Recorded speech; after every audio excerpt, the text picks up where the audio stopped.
Well, hello. Now, in some posh institutions and in Lincoln's, in Gray's Inn and the other one, Inner Temple, this would be called the highlight speech or the keynote speech. In Middle Temple, we think of it more as bayoneting the survivors. So well done for staying this far. I don't really quite know what to do because I'm so old that I was for many, many years able to come and say, I am from a working class background and I've had it really hard and look at me and isn't it great and you can make... But I gather Laurianne Powers just nicked all of that this morning. And that's the trouble with all these new young people coming through. You know, I'm all for equality, but not when it ruins my speeches. But there we are. So as you can see, I hope from today, certainly as far as we're concerned, the bar is a home for people of every sort of background imaginable.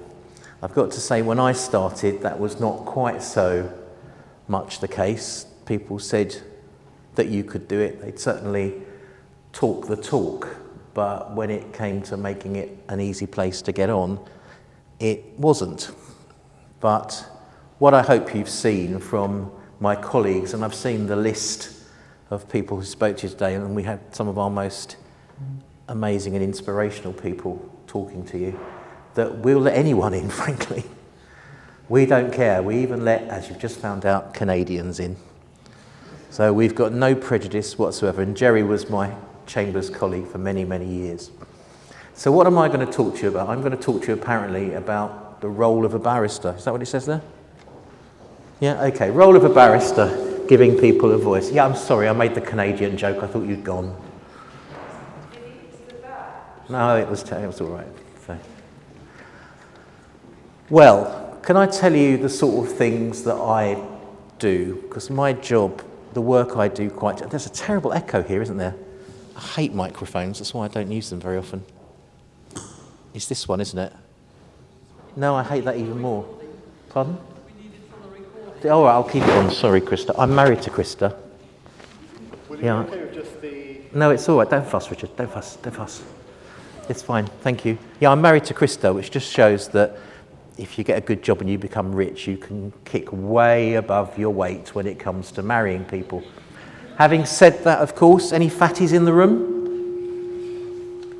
Don't feel embarrassed. You can be a fatty and be a member of Middle Temple too. You can be grey, you can be bald, you can be anything you like, preferably not a Spurs supporter. After last week, we don't really want you. My work involves basically giving people a voice. People who very often are least able to have a voice in our society, and that's what really made my decision to come to the bar and what interested me. Most people who we represent are in a system where they would rather not be. Very few people go to court or get involved with the law and say, whoopee, this is really what I wanted to do. So a bit like going to the dentist, it's something you have to do. People have different levels of understanding. So if you're representing the government, for example, then of course they've got masses of expert opinion at their beck and call. If you're representing someone from a small community whose family has no money and who is threatened with losing their house, for example, and they're taking on the state or the local authority and trying to keep their house, their voice is actually much harder for them to have heard. Now, whichever area of law you want to practice in, you are going to be giving those people a voice, representing what they want and doing so fairly and to the best of your ability. As I say, my desire was to represent people who I thought was voiceless. Can I just tell the three of you I've seen so far, a little tip from the bar. If you slightly put your chin slightly forward and your lip down, that enormous yawn you've just done will not allow me to see your uvula, which is the part of the back of your throat where the little dangly bit which dangles down. Just a good tip for the three of you that yawned at me already, because actually we notice these things, which is another part of this job.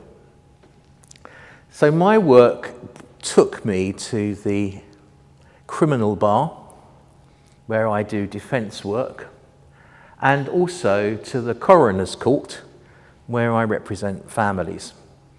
And my work basically involves people who ain't breathing anymore. If you're breathing, I'm generally not involved with you, unless you've had something pretty horrible done to you, and maybe I'll get involved if I'm not representing someone who's supposed to have killed someone, or someone sadly who has suffered a death of a loved one. So as you can imagine, my life is dealt with people in the very depths of despair and in the worst moments of their life. So you can imagine how at 3:20 on a Saturday, I can understand how you're all feeling, being in this room with me in the depths of your despair and wishing you were somewhere else. It's actually quite difficult. God, you're a tough audience, aren't you? They're not laughing at... I'm not even using my grade A jokes. I thought they'll laugh at anything, this lot. They're coming here for nothing. All right, I'll up my game a little bit. I'll think you're a jury and maybe try and get your interest. I think the most important and interesting part of being a barrister is that you are trying at all times to work out what's going on in people's heads. You are trying to control an agenda, and you are trying to control it by working out everything you need to know about the papers, the case, your opponent, the witnesses, the judge, the jury if there is one, and everything else which can impact in the courtroom. And so you are trying to control what happens in the best interests of your client. And so it's an amazing mix of language, public speaking, psychology, philosophy, politics, because all courtrooms are political with a small p. There's nothing so political as a jury, a small island of 12 people who've got to work together but may have completely differing views. And you've got to be able to be the person who makes them understand. You've got to be the person who, in any case, allows or encourages the person or people trying the case to open their minds and think openly about the case rather than shutting their minds. You just heard David Allen saying that he has a picture in its mind. Well, my job is to paint that picture. We paint pictures with words. We create ideas, we create scenarios, we create thoughts. And so, whereas you might think of a situation, you might think of an event, and that event may be something you can vaguely imagine happening, my job is to make you think and understand what's going on. And of course, one of the things that's very important when you're dealing with all of this stuff is that you yourself cannot allow yourself to get het up and worked up or upset. No point when things are dreadful if I'm sitting in the room crying my eyes out.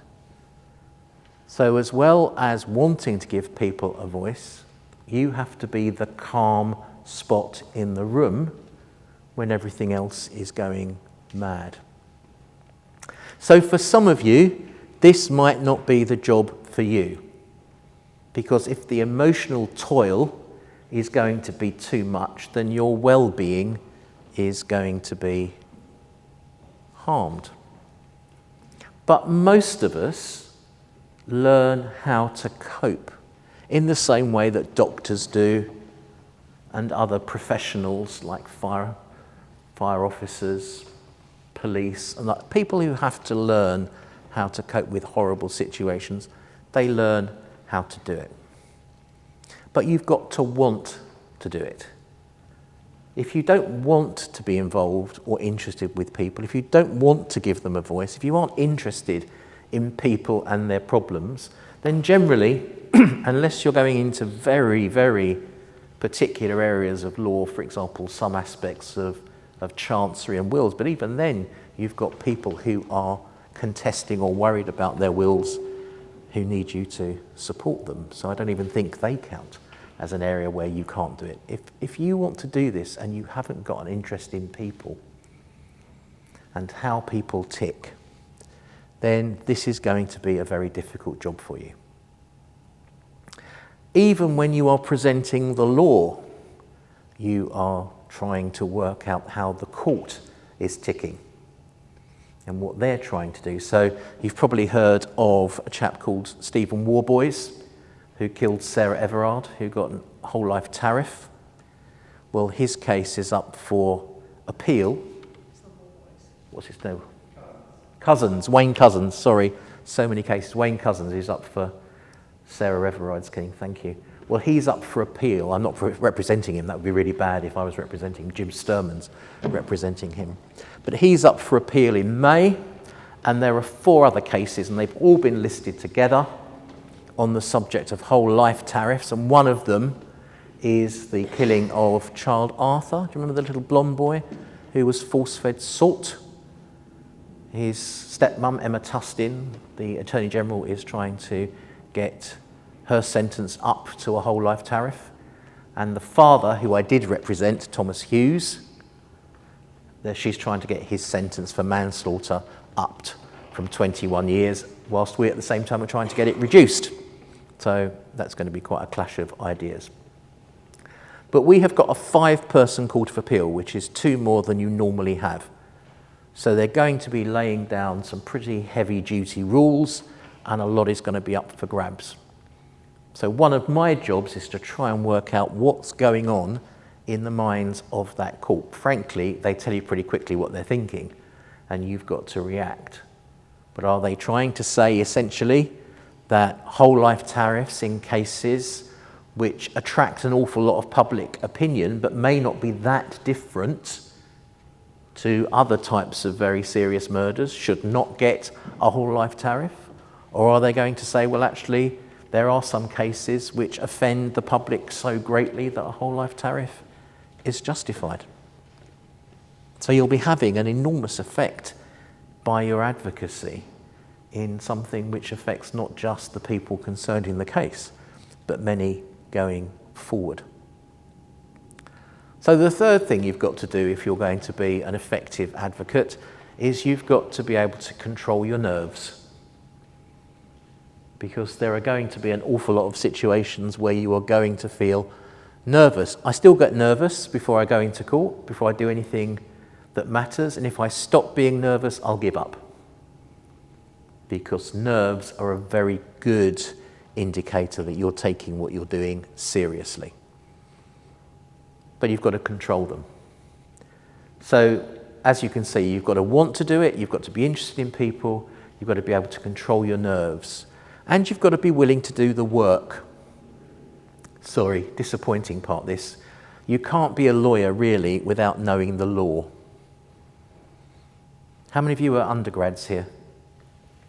Oh, loads. Okay, good. Any Kent undergrads? No point being a professor there. Right. So, if you look at the law as just some boring set of subjects you have to learn, it's going to be very hard for you. And I suspect you all find some of it boring, don't you? Come on, be honest. Yeah, I mean, I have to say, if ever I met Mrs. Van der Velde, I'd slap her really hard, because I spent about 4 weeks of my life trying to understand Re Van der Velde's wills trusts during my trust course, and I still didn't get it, and trusts was always something which frankly drove me mad. Anyone here like trusts? Good, okay, thank you very much. There's a special place in hell for you and your type, right? But I tell you what, if you do a case which involves theft of trust property, and you don't understand trusts, you are going to be at a huge disadvantage. If you do family law and you don't understand how trusts and pensions work, you're going to be in real trouble. If you do personal injury work and you're trying to work out how much the estate is worth of someone who died, again, you're going to be in real trouble. And I can honestly say that all of the areas that I've studied, they come in at some point when you least expect it. So I've got a case for you, Bernard. It's a private case, not legal aid. That's a ka-ching moment. That's when we actually buy real butter in our house. Don't snort, Mrs. R. She's got a job with a salary, so we're all right, thank God. Marry well or get someone with a salary if you're going to be a criminal defence barrister. That's all I want to say to you, all right? Or have rich parents, or, I don't know, get a second job. Greggs are hiring at the moment, I noticed.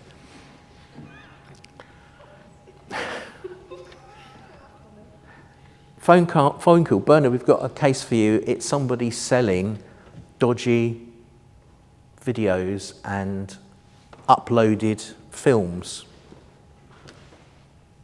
Private fee, wonderful, really interesting. Whole thing is about breach of copyright, intellectual property. So I've got to be able to get my head around copyright law to be able to do things quickly. So the areas where I didn't study, I didn't bother, when I go later on to look at them and I don't really understand the basic principles, picking up the law and the modern law is 10 times harder. So if you want to be an effective advocate, be an effective lawyer. Remember, all of those cases that you learn are actually somebody's life. They're all cases that happen. And one of the things that's weird as you get older is when students are studying things that you yourself have been involved in. So I don't know if you've known a case called Barker, which is all about questioning children. Some of you might have children witnesses. Well, the way we question children now was started by this case called Barker, and I was counsel in the case of Barker. And counsel in the case of Barker got really criticised. So for a while I was that idiot who got criticised in Barker. And so my name was out there. On every law report, my name was out there. I thought of changing it by default. But you know, there are some, you see cases and they're your name, and you think, well, this was just Peter who I was talking to or I was representing, or this is somebody else I was just representing. Now they're principles of law. But they're still real people with real cases.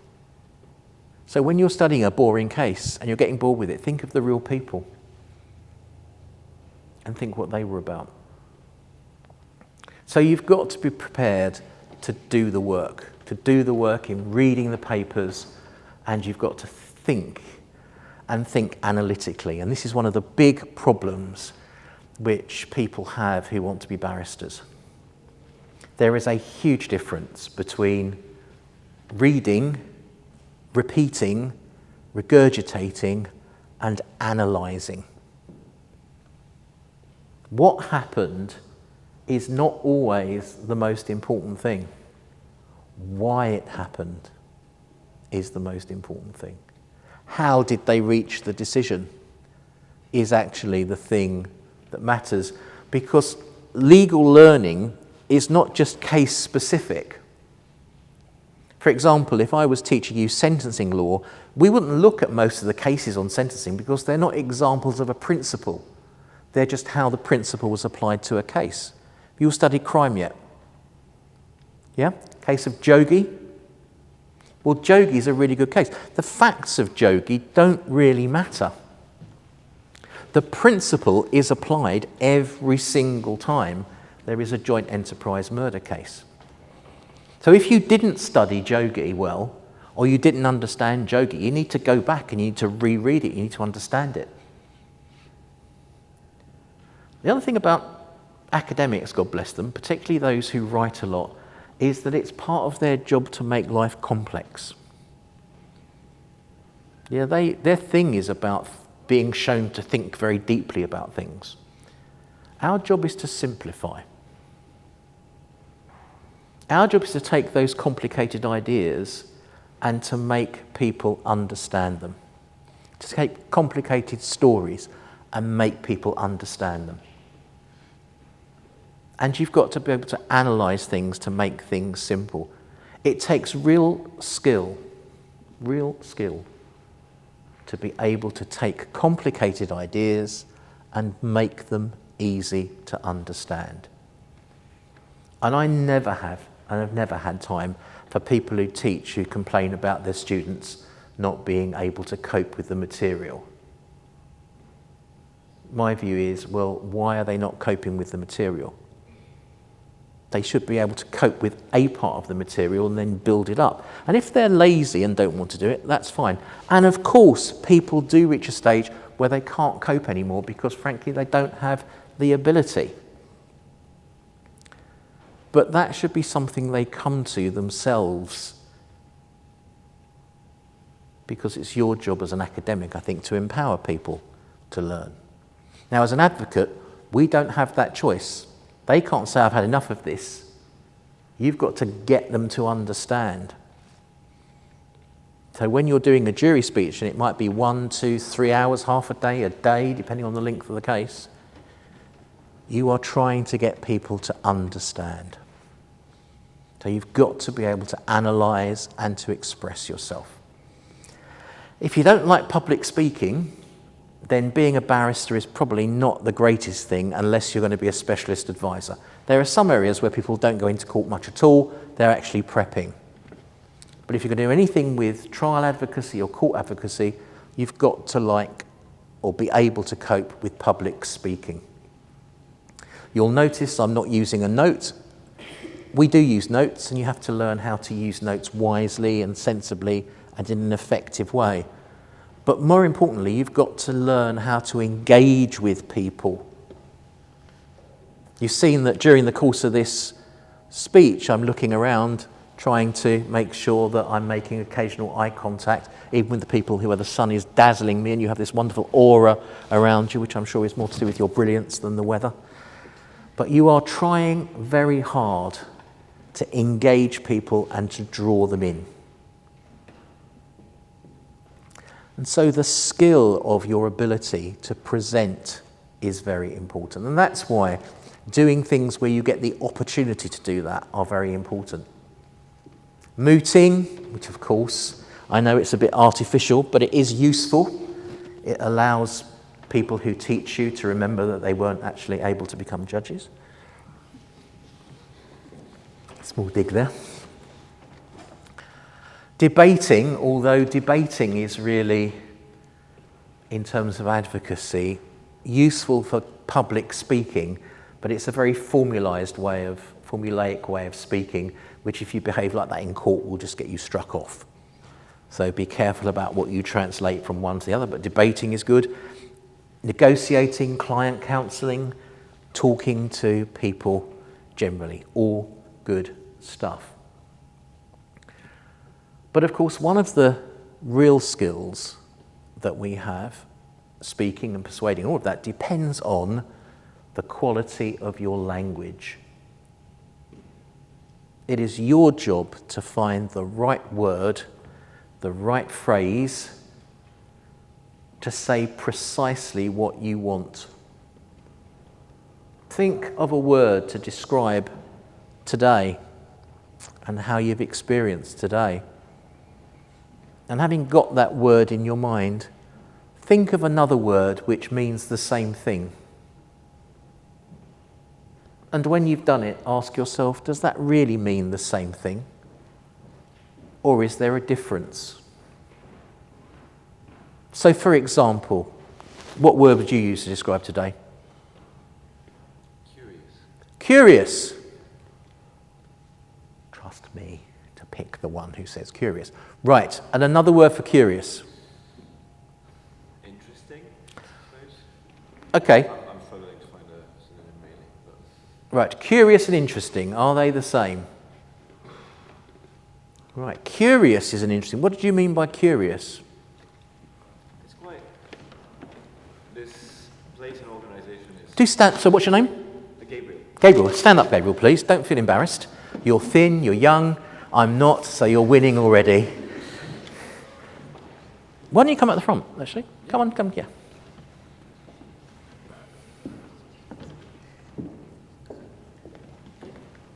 Shall we give Gabriel a round of applause for yes?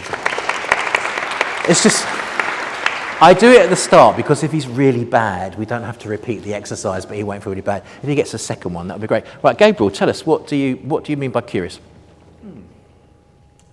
This entire organisation, I feel, is very closed and remote from all that we know, but at the same time, it seems truly fascinating, the community that you've managed to build around your profession and around the sense of, some talked about advocacy, some talked about responsibility, but all those common features that seem to join you together. And that has brought about this sort of convent of barristers in the middle of London. Okay, let's pause there. I think he gets another clap for that, doesn't he? Yes, good. All right. Feel free to perch if you want to. Feel free to perch. Don't stand like I'm telling you off at school. Perch means you can sit down if you want to. Yeah, I'm fine. Is that all right? Good. Okay, so we've got curious. Is what he described, is curious the right word? Has he set you up properly? Sort of nose over there. Yeah, I just wanted you to see the level of disagreement, just so you know. This is what being a jury advocate's like. So what's wrong with curious? Yeah. Maybe it would assume that there is a place for the knowledge. So as in curiosity? Yeah.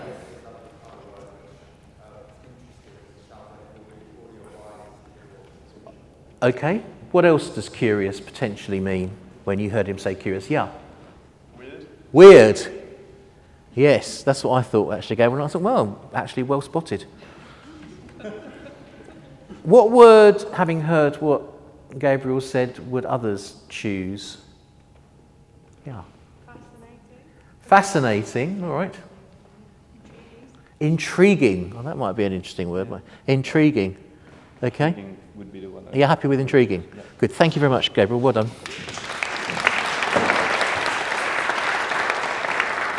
Intriguing. Now, do you see how we've worked to get to that? You'll have to do that on your own when you're doing a case. You have to say to yourself, what's the right word for saying what I want to say? How would you describe what Gabriel had just done? I would say it was quite pensive, because I was trying to create the idea that he didn't just come and speak, he actually gave it some thought and told us what he thought. I could have said misguided, ambiguous, depending on what I was trying to create.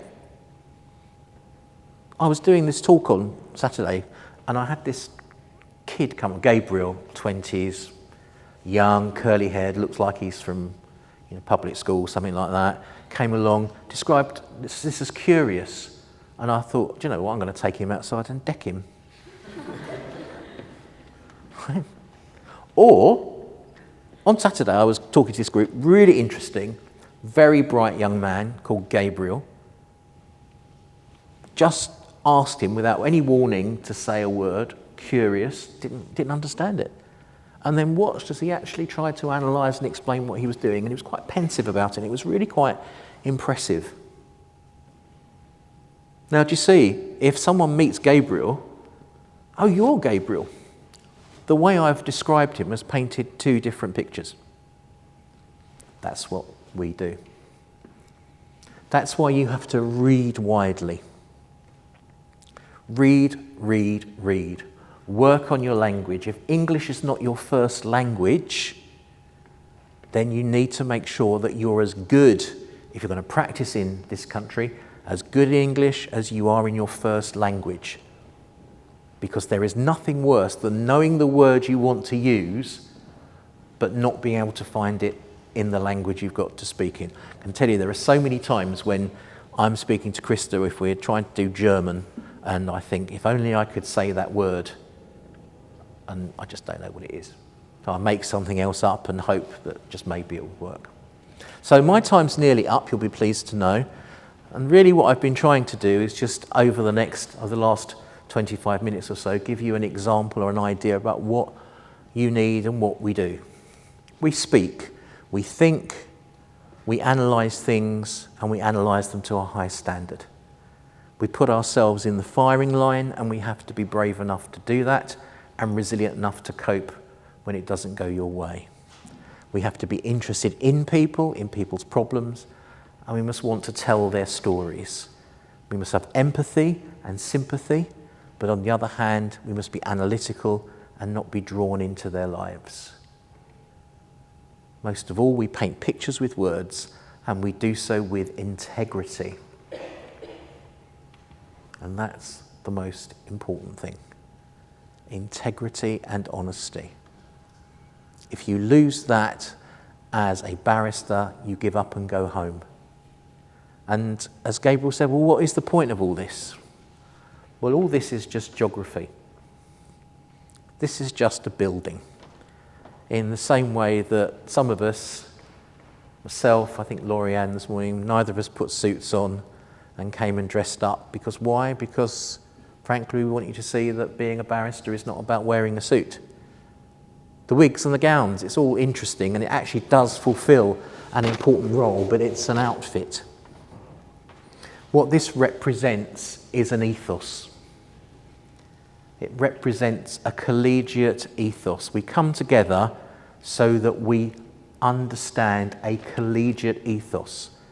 We support each other, we trust each other, unless we are shown to the contrary. We regard the trust we have for each other as essential, which is how the system works. Because unlike America, where we fight publicly, if your opponent says to you in court, I've read this material, there is nothing here to disclose, the starting point is that's accepted. If a barrister says that to another barrister. But we are also about support. If you're in a court and you are stuck and something's gone wrong and there is another barrister in the room, that barrister will often just turn around and say, can I ask you something? Because that's what we do.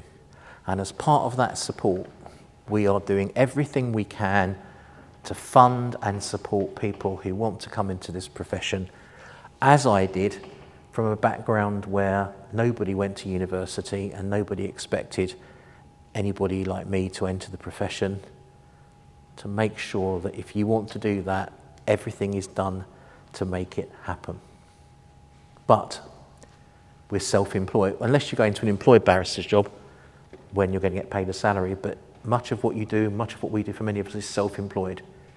You have to be resilient, and you have to really want it. If you don't really want it, find what you really do want. Don't fall into this just hoping that you'll like it. But if you do want it, if you've got those skills, if you've got that drive, whether you're from public school, comprehensive school, Oxbridge, Red Brick, New University, whatever. If you want it, if you've got that talent, if you've got that skill, we want you. And we will do everything we can to help you. So good luck.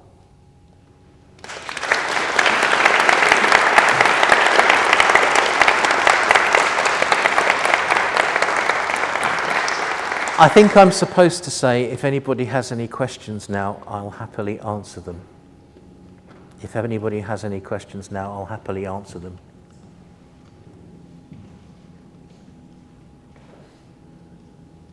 Oh. Yes. Hang on, there's a microphone coming your way. With the case that you're going to currently deal with involving the small child who was force-fed salt and Arthur, food, yep. how do you cope with the fact that you could, in most people's aspect, be fighting an uphill battle against appealing against the full life-term sentence?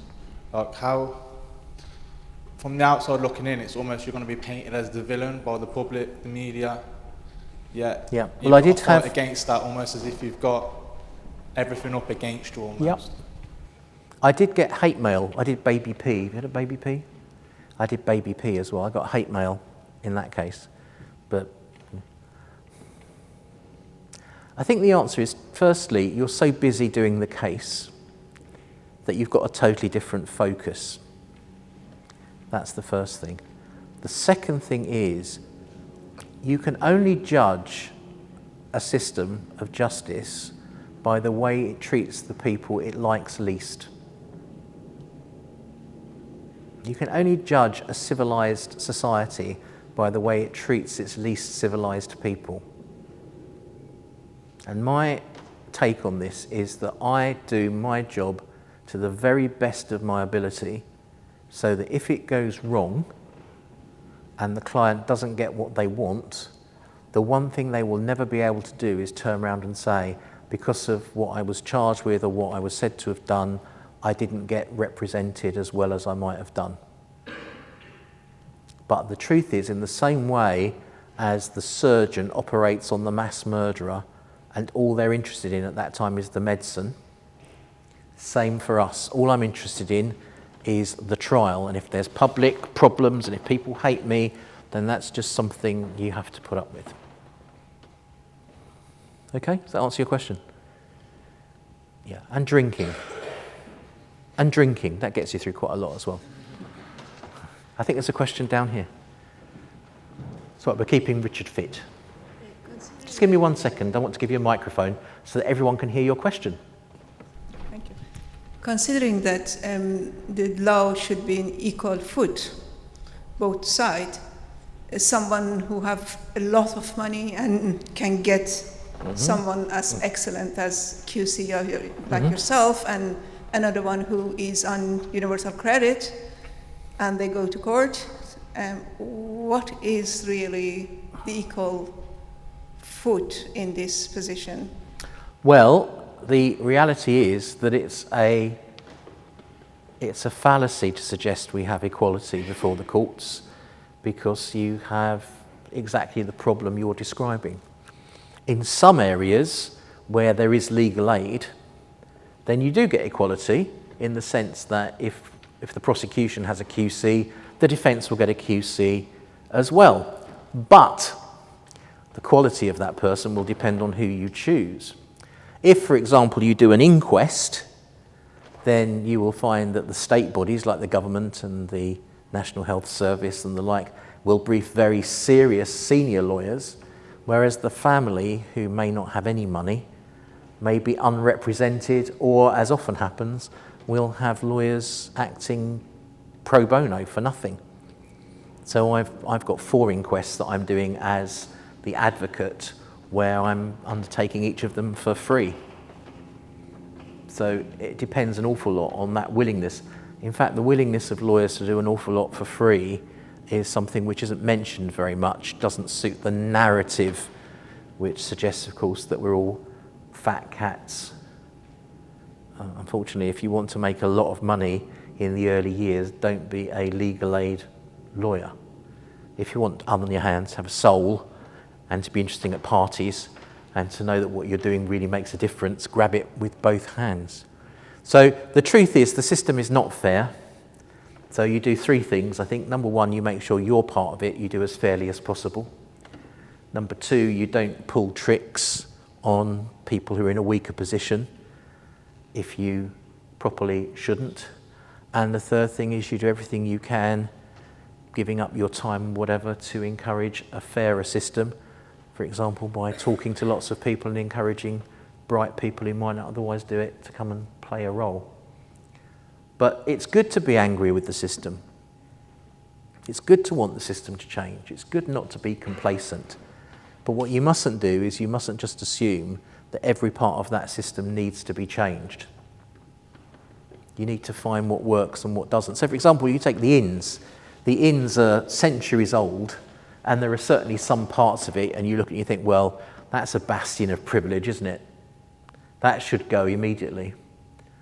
But in fact, when you look at some of that, there are lots of bits of this that go, but some bits of it that also stay. So in fact, the fact that this is a beautiful building, we shouldn't be ashamed of the fact that we have a beautiful building. What we should do is make sure that everybody who wants to be part of that building can be here, which is why I had my wedding here, I had my silks party here, I had my 40th birthday ball here. This is just party central as far as I'm concerned. When the students start here, we have the first weekends they come down, we have a huge band playing and kids are dancing in the hall all over the place. It's a place for those of us who do horrible things to come and actually have a little bit of joy. Because you need that, actually. And also, and if you go to, I don't know how many of you here are at Oxford or Cambridge or Durham, the collegiate colleges. Okay, I don't know whether the background you come from, but did you find when you went there and you went to the college with the hall and all of that history, that it was a bit overwhelming? Did you find that? I certainly, when I went to teach a course at Oxford and I'd not been there, I felt really lonely and quite desolate. Well, the bar's a bit like that as well.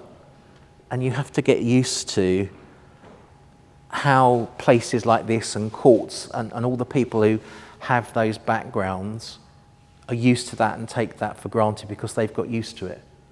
And so this is a really good opportunity for those who aren't used to that sort of background to do so. Everyone's leaving now, so I think probably we've had enough. All right, any other questions? Yep. Okay, we'll make this the last one. All right. Hello, yeah, I find your journey really inspiring.